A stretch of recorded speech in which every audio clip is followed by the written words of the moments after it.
ব্যোমকেশ দাদা, কে এটা? পাড়ার পুরো পরিবেশটা কে বিগড়ে দিয়েছে? ভবানীপুর এলাকার একজন তৃণমূল কর্মী অভিষেকের সঙ্গে পরিচয় করিয়ে দেওয়া যাক। প্রতিদিন সকালে অভিষেকের দিনটা শুরু হয় একইভাবে। সে পাড়ার চায়ের দোকানে যায়, একটা চা হাতে তুলে নেয়, সিগারেট জ্বালায় এবং একটা টাকাও না দিয়ে বেরিয়ে পড়ে। দোকানদার কোনো প্রশ্ন করেন না। পাড়ার সবাই জানে অভিষেক কখনো টাকা দেয় না, কিন্তু সে নিজের মতো ট্যাক্স আদায় করে নেয়। এরপর অভিষেক পাড়ার অলিতে গলিতে ঘুরে বেড়ায়, স্কুল কিংবা কাজে যাওয়া মেয়েদের থেকে অশ্লীল মন্তব্য করে। তার সঙ্গে কেউ মুখোমুখি হতে চায় না।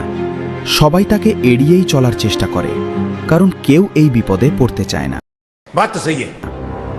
দুপুর গড়ালে সে চলে যায় স্থানীয় কোনো ক্লাবে, জোরে গান বাজিয়ে পড়ুয়া বাচ্চাদের বিরক্ত করে আর মদের ক্লাসে চুমুক দেয়।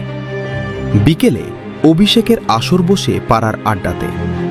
সেখানে সে হিন্দু ও তো তাদের দেবতাদের নিন্দা করে আর ওয়াকফ বিলের প্রতিবাদের ডাক দেয়। অভিষেক পরে লোকাল তৃণমূল অফিসে যায়। সেখানেই সে সর্বশক্তিমান। সেখানে ঠিক দামে সে বাংলাদেশ থেকে আসা অনুপ্রবেশকারীদের জন্য ফেক আইডি কার্ড তৈরি করে দেয়, যাতে তারা ভোট দিতে পারে মমতা দিদির পার্টিকে। সন্ধ্যা হলে সে বাজারে ঘুরতে বেরোয়, একটা দোকান থেকে আরেকটা দোকানে টহল দেয়।